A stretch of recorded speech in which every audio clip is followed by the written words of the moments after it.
सभी धर्म प्रेमी सज्जनों को मेरा नमस्ते। हम पढ़ रहे हैं श्रीमद् भागवत गीता।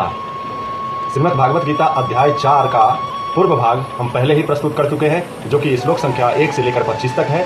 अब इस अध्याय का दूसरा भाग हम आज पढ़ेंगे। यह श्रीमद् भागवत गीता का चतुर्थ अध्याय ज्ञान कर्म संन्यास योग के ऊपर आधारित है। ज्ञान कर्म संन्यास योग के ऊपर आधारित है। आज हम इस चतुर्थ अध्याय के श्लोक संख्या 26 से प्रारंभ कर रहे हैं। यह बहुत ही अपने आप में एक विशेष अध्याय है। कृपया ध्यानपूर्वक इसको सुनने का प्रयास करेंगे और कहे हुए वाक्यों को अपने जीवन में धारण करने का प्रयास करेंगे। तो देर न करते हुए हम पाठ का आरंभ करते हैं। ओम नमो परमात्मने नमः। श्रोत्रादीनिन्द्रियानन्नये संशयाग्रिषु जोहृतिः शब्दादीन्न विषयानन्य इंद्रियाग्रिषु जोहृति। अर्थात अन्य योगी जन श्रोत्र आदि समस्त इंद्रियों को संयम रूप अग्नियों में हवन किया करते हैं, और दूसरे योगी लोग शब्द आदि सम्मत विषयों को इंद्रिय रूप अग्नि में हवन किया करते हैं। सर्वाणि इंद्रिया कर्माणि प्राण कर्माणि चापरे आत्मसंयम योगाग्रो जोहृति ज्ञान दीपते। अर्थात दूसरे योगी जन इंद्रियों की संपूर्ण क्रियाओं को और प्राणों की समस्त क्रियाओं को ज्ञान से प्रकाशित आत्मसंयम योग रूप अग्नि में हवन किया करते हैं। द्रव्य यज्ञायस्तपो यज्ञ योग यज्ञस्तथा परे स्वाध्याय ज्ञान यज्ञश्च ययत संसित व्रतः। कई पुरुष द्रव्य संबंधी यज्ञ करने वाले हैं, कितने ही तपस्या रूप यज्ञ करने वाले हैं, तथा दूसरे कितने ही योग रूप यज्ञ करने वाले हैं। कितने ही अहिंसा आदि तीक्ष्ण बातों से युक्त यत्नशील पुरुष स्वाध्याय ज्ञान यज्ञ करने वाले हैं।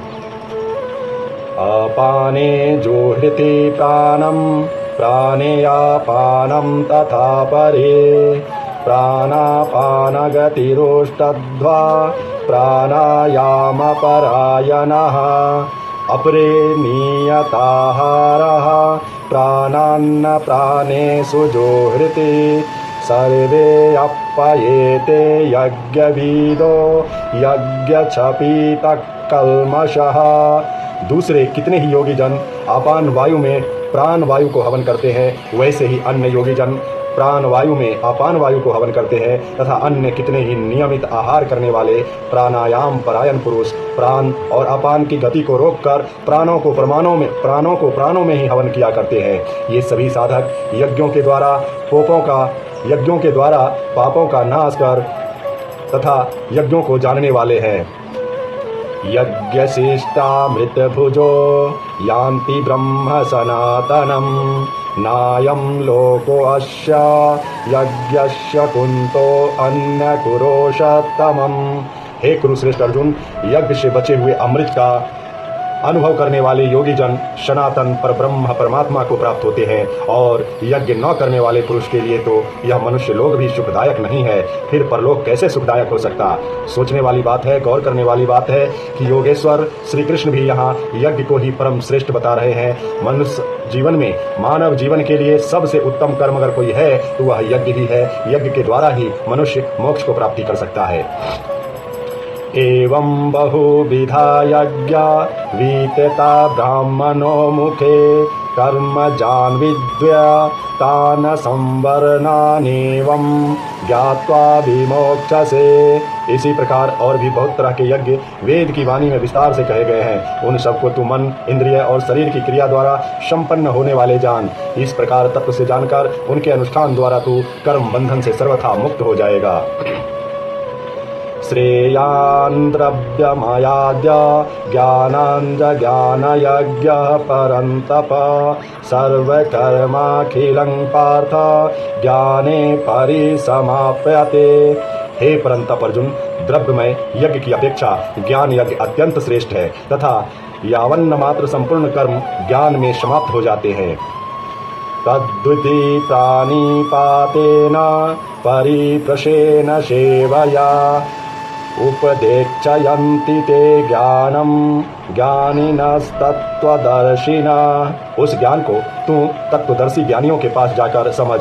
उसको भली भांति दंडवत प्रणाम करने से, उसकी सेवा करने से और कपट छोड़कर सरलतापूर्वक प्रश्न करने से परमात्मा को भली भांति जानने वाले ज्ञानी महात्मा तुझे उस तत्व का ज्ञान उपदेश करेंगे।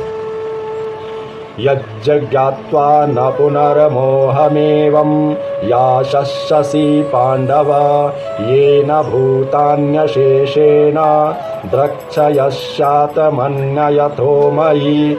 जिसको जानकर फिर तू इस प्रकार मोह को नहीं प्राप्त होगा, तथा हे अर्जुन, जिस ज्ञान के द्वारा तुम संपूर्ण भूतों को निःशेष भाव से पहले अपने में और पीछे मुझ सच्चिदानंद घन परमात्मा में देखेगा। अपि चेदसि पापेभ्यः सर्वेभ्यः पापकृत्तमः सर्वज्ञानपल्लवेनैव वृजिनं संतरिष्यसि। यदि तू अन्य सब पापियों से भी अधिक पाप करने वाला है तो भी तू ज्ञान रूप नौका द्वारा निसंदेह संपूर्ण पाप समुद्र से भली भांति तर जाएगा। यथैधांसि समिद्धो अग्निर् भस्मात् कुरुते अर्जुन ज्ञानाग्नि सर्वकर्माणि भस्मसात् कुरुते तथा। क्योंकि हे अर्जुन, जैसे प्रज्वलित अग्नि ईंधन को भस्म कर देता है, वैसे ही ज्ञान रूप अग्नि संपूर्ण कर्मों को भस्म कर देता है। न हिन्द्यानेन सदृशं पवित्रमिह विद्यते तत्तस्वयं योगसंसिद्धः कालेनात्मनि विन्दति। इस संसार में ज्ञान के समान पवित्र करने वाला निसंदेह कुछ भी नहीं है। उस ज्ञान को कितने ही काल में कर्म योग के द्वारा शुद्ध अंतःकरण हुआ मनुष्य अपने आप ही आत्मा में पा लेता है। श्रद्धावा लभते ज्ञानम तत्परः संयतेन्द्रियः ज्ञानं लब्ध्वा परं शान्तिमचिरेणाधिगच्छति।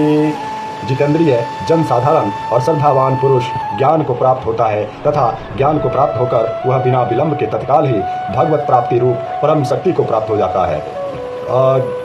अज्ञाश्च श्रद्धाधानाश्च संशयात्मा विनश्यति नायं लोकोऽस्ति न परो न सुखं संशयात्मनः।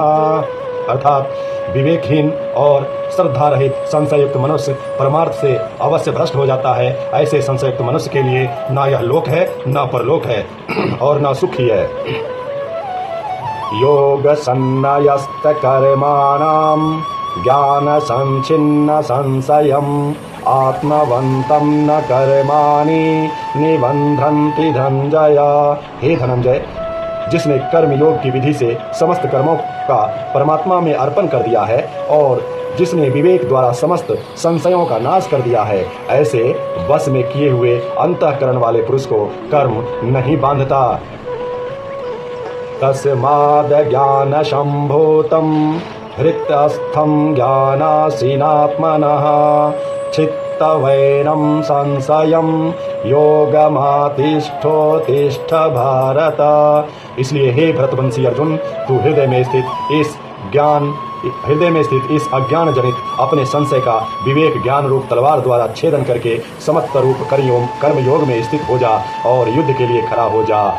ओम तत्श्रीति श्रीमद्भागवत गीता स्वप्ननिषु ब्रह्म विद्याया योग शास्त्रे श्री कृष्ण अर्जुन संवादे ज्ञान कर्म संन्यास योगो नाम चतुर्थो अध्यायः। अथ चतुर्थो अध्याय संपन्नम। चतुर्थ अध्याय संपूर्ण हो चुका है। यह अध्याय बहुत ही उत्तम है। इसमें ज्ञान कर्म संन्यास योग के बारे में बताया गया है। यह योग अपने आप में दुर्लभ है। काफी समय के बाद इस योग की उत्पत्ति श्री कृष्ण जी के द्वारा अर्जुन को दिया गया, तो इसलिए यह उत्तम व दुर्लभ योग को अपने जीवन में धारण कर अपने जीवन को कृतार्थ करें।